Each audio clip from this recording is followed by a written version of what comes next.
কিয়ামতের আগে ঢোল বাদ্য নাচানাচি বেড়ে যাবে, আছে না নাই? বাংলা মায়ের একতারা সুর কতই ভালোবাসি, দোতারা সুর কতই ভালোবাসি, বাজারে ঢোল বাজারে বাসি।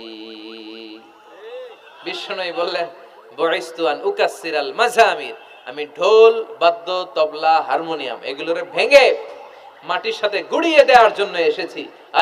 আর ওই নবীর উম্মত কয় বাজারে ঢোল বাজারে বাসি।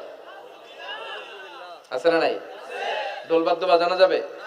এই হাই বিটের মিউজিক আপনি শুনলে আপনার অন্তরে নেফাকি তৈরি হবে। নামাজে মজা পায় না, হুজুর নামাজে মজা পায় না। তুমি আজীবন শোনো কুচ কুচ হতা হয়, তো তুমি নামাজে মজা পাইবা কেমনে? আজীবন শুনে কি কুচ কুচ হতা হয়। এখন নামাজে মজা পায় না, জিকির করে মজা পায় না, তেলাওয়াতে মজা পায় না, মজা নাই, মনোযোগ নাই। হৃদয়টাকে যে তুমি শয়তান পাবে কি করে? এজন্য এই মিউজিক্যাল ইনস্ট্রুমেন্ট থেকে দূরে থাকতে হবে, এগুলো অন্তরে নেফাকি তৈরি করে। আপনি দফ বাজাতে পারবেন? দফ, দফ চিনেন?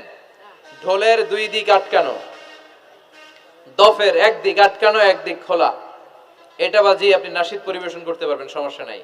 বিশ্বনবী বিয়ের ক্ষেত্রে বলেছেন আলিনু আন নিকাহ বিদ-দুফুফ, এই দফ বাজিয়ে দফের ব্যান্ড পার্টি করে বিয়ের ঘোষণা দিয়ে দাও। ঈদের দিন বিশ্বনবী শোয়া কিছু ছোট্ট মেয়েরা এসে দফ বাজিয়ে নাচ গান করতেছে, ছোট মেয়েরা। সাইয়েদনা আবু বকর দেখে রেগে গেলেন, আমিজবারু শাইতানি ফি বাইতি রাসূলিল্লাহ, আল্লাহর নবীর ঘরে শয়তানের বাদ্য।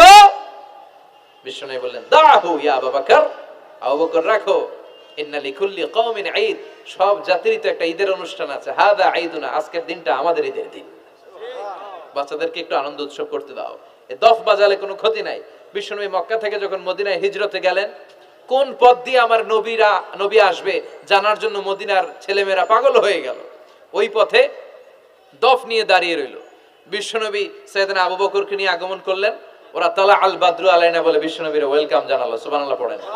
তালা আল বাদরু আলাইনা মিন সানিয়াতিল ওয়াদা ওয়াজাবা আশ-শুকরু আলাইনা মা দাআ লিল্লাহি দা আইয়ুহাল মাবউসু ফীনা جئت من أمر المطاع جئت شرفت المدينة مرحبا يا خير داء طلع البدر علينا من ثنيات الوداع وجب الشكر علينا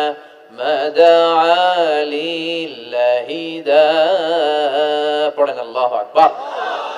আমরা যেন এই সুস্থ সংস্কৃতির প্রচার প্রসার করতে পারি। ইসলাম বিনোদনের নিষেধ করে নাই, কিন্তু বিনোদন শুড বি হালাল বিনোদন, ঠিক কিনা? আপনি অসুস্থ সংস্কৃতির চর্চা করলে ওইটা আল্লাহ অ্যাকসেপ্ট করবে না। সংস্কৃতিটা হতে হবে সুস্থ সংস্কৃতি। আল্লাহ তুমি তৌফিক